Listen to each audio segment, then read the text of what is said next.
والصلاة والسلام علی رسولہ الکریم وعلی آلہ وصحبہ اجمعین، اما بعد۔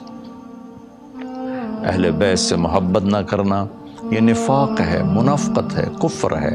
اہل بیت سے پیار کرنا ایمان ہے، ایمان کا کمال ہے، ایمان کا کمال ہے۔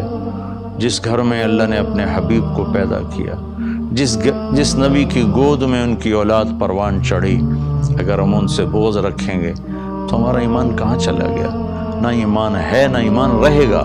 ان کی محبت ہی اصل ایمان ہے، ان کی محبت ہی اصل ایمان ہے۔ ایک روایت یاد ہے کہ میرے نبی نے فرمایا، جس نے میری اولاد میں سے کسی کے ساتھ اچھا سلوک کیا اور میری اولاد کا کوئی فرد اس احسان کا بدلہ نہ دے سکا، غربت کی وجہ سے یا کسی اور وجہ سے، تو قیامت کے دن میں اس کی طرف سے اپنے اس امتی کو اس احسان کا بدلہ دوں گا جو میری اولاد میں نہ دے سکا۔ اس پر میں ایک واقعہ سنا دیتا ہوں۔ یہ ابن جوزی رحمۃ اللہ علیہ جیسے محدث نے اس واقعے کو نقل کیا ہے اپنی کتاب البر والصلہ میں، کہ ہرات میں ایک سادات فیملی تھی۔ وہ خاتون جوانی میں بیوہ ہو گئیں، بچیاں تھیں، تنگ دستی آئی تو انہوں نے سمرقند کی طرف ہجرت فرما لی۔ رزق کی، معاش کی تلاش میں وہاں پہنچیں تو پوچھا کوئی یہاں سردار، کوئی سخی، چونکہ نووارد تھیں تو لوگوں نے بتایا کہ ایک تو یہاں مسلمان بڑا سردار ہے اور پورے علاقے کا رئیس ہے، اور ایک یہاں آگ کا پجاری، آتش پرست ہے، وہ بھی بڑا رئیس، بڑا سخی مالدار ہے۔ تو انہوں نے سوچا کہ میں غیر مسلم کے پاس کیوں جاؤں۔ وہ مسلمان کے پاس گئیں اور اس سے فرمایا کہ میں آل رسول ہوں، پردیسن ہوں، میری بچیاں ہیں، مجھے ٹھکانہ بھی چاہیے، کھانا بھی چاہیے۔ وہ سردار کہنے لگے تیرے پاس کوئی، عام طور پر جو اہل البیت ہیں ان کے پاس لکھا ہوا نسب نامہ ہوتا ہے، میں نے کئی گھرانوں میں ماشاءاللہ دیکھا اللہ کے رسول تک ان کے سارے آبا کے نام لکھے ہوئے۔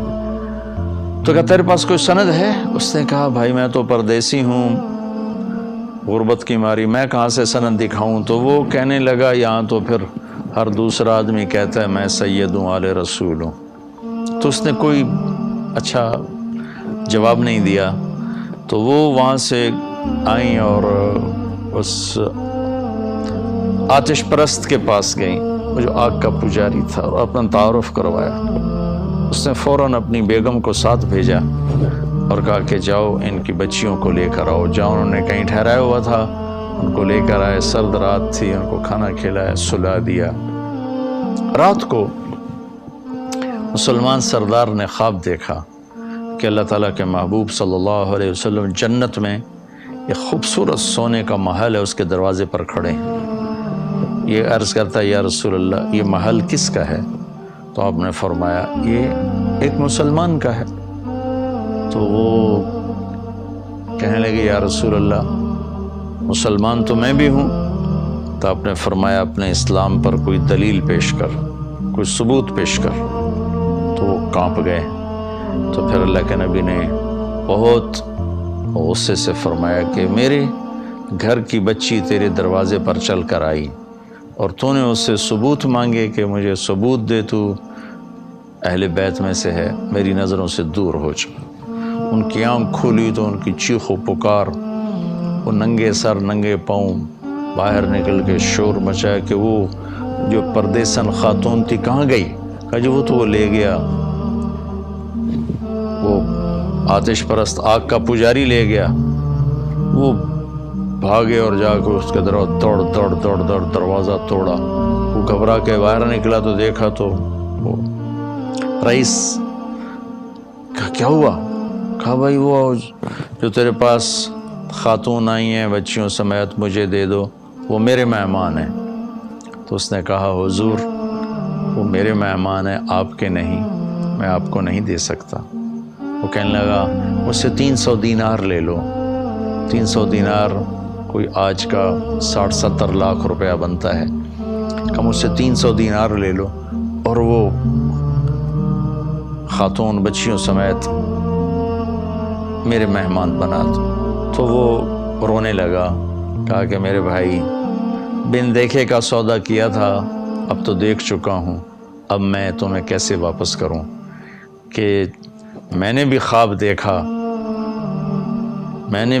دیکھا جنت کے دروازے پر اللہ کے نبی کھڑے ہوئے تھے، تجھے ڈانٹ پڑ رہی تھی، تجھے کہا جا رہا تھا دور ہو جا، اس کے بعد اللہ کے نبی میری طرف متوجہ ہوئے اور فرمایا تو نے میری بیٹی کو ٹھکانہ دیا، چل تو تیرا سارا گھر